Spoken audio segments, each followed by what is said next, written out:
Pakistan cricket board ने आज एक बड़ा इंपॉर्टेंट डिसीजन किया है और ये डिसीजन T20 टीम के एक नए कोच को अपॉइंट करने का डिसीजन किया गया है पाकिस्तान की नेशनल टीम के लिए। ये डिसीजन क्यों किया गया, ये नए T20 कोच को अपॉइंट करने की जरूरत क्या पड़ी, किस नाम को फाइनल किया गया है, इसके लिए इसकी डिटेल्स भी मैं आपसे शेयर करता हूँ। देखिए, अगर आपको याद हो तो मैंने पहले एक वीडियो में कुछ दिन पहले 8-10 दिन पहले एक वीडियो की थी और उसमें मैंने ये बात की थी कि पाकिस्तान क्रिकेट बोर्ड में ये डिसीजन कर लिया गया है और मोहसिन नकवी को ये जो क्रिकेट बोर्ड के लोग हैं उन्होंने ये मशवरा दिया है कि T20 टीम की अगर पाकिस्तान परफॉर्मेंस इंप्रूव करना चाहता है तो पाकिस्तान को T20 के लिए एक स्पेशलिस्ट कोच की जरूरत है जो कि पाकिस्तानी टीम के बैट्समैन को T20 बैटिंग सिखाए, यानी पाकिस्तान के प्लेयर्स को वो हार्ड हिटिंग करना सिखाए। और उसके लिए कुछ नाम उन्हें रिकमेंड किए गए थे मोहसिन नकवी को। उन नामों में से 2 नाम फिर फाइनलाइज किए गए और ये कहा गया कि ये जो हमारा हार्ड हिटिंग कोच होगा ये जस्ट T20 के लिए प्लेयर्स को तैयार करेगा। ये पाकिस्तान की डोमेस्टिक क्रिकेट से बेस्ट जो 40 प्लेयर्स हैं जिनमें ये हो सकता है कि वो हार्ड हिटर बन जाए, उनमें टैलेंट हो, उनको ये शॉर्टलिस्ट करेंगे। उन 40 प्लेयर्स को फिर ये ट्रेन करेंगे और उसके बाद पाकिस्तान की नेशनल टीम के साथ भी ये कैंप करेंगे और पाकिस्तान की जो T20 सीरीज हुआ करेंगी उसमें ये पाकिस्तान टीम के साथ भी रहा करेंगे।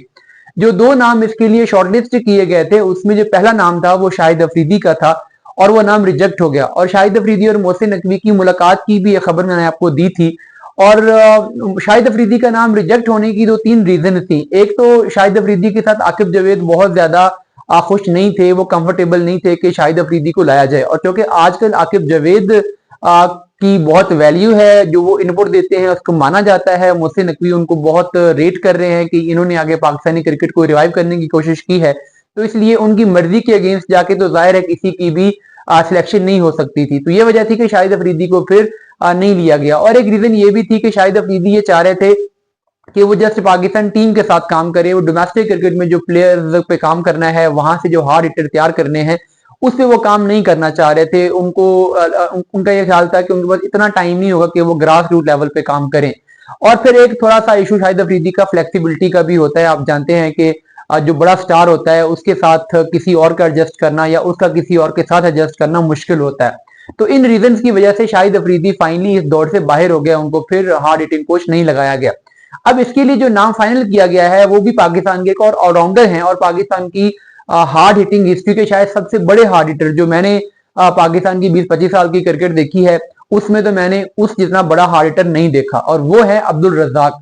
आप जानते होंगे पाकिस्तान जब लेट 90s में और अर्ली 2000 में खेल रहा था तो उस टाइम अब्दुल रज्जाक जिस किस्म की हार्ड हिटिंग कर रहे थे उस वक्त उस हार्ड हिटिंग का कॉन्सेप्ट भी नहीं था। तो आजकल जो हमें आंद्रे रसल नजर आते हैं और इस तरह के जो प्लेयर नजर आते हैं वो दरअसल अब्दुल रज्जाक का बैटिंग स्टाइल है जो कि आगे जिसने आगे T20 में आके बाकी प्लेयर्स ने भी कॉपी किया है। तो बहुत जबरदस्त डिसीजन ये इस लिहाज से है कि रज़ाक जितना बड़ा हार्ड हिटर पाकिस्तान ने तो प्रोड्यूस नहीं किया। इवन शाहिद अफरीदी के मुकाबले में भी रज़ाक की कंट्रीब्यूशन ज्यादा थी, रज़ाक की हार्ड हिटिंग एबिलिटीज ज्यादा थी। लेकिन एक प्रॉब्लम है और वो है स्पिनर्स के अगेंस्ट हार्ड हिटिंग का। रज़ाक की स्पिनर्स के अगेंस्ट हार्ड हिटिंग कोई बहुत जबरदस्त नहीं थी।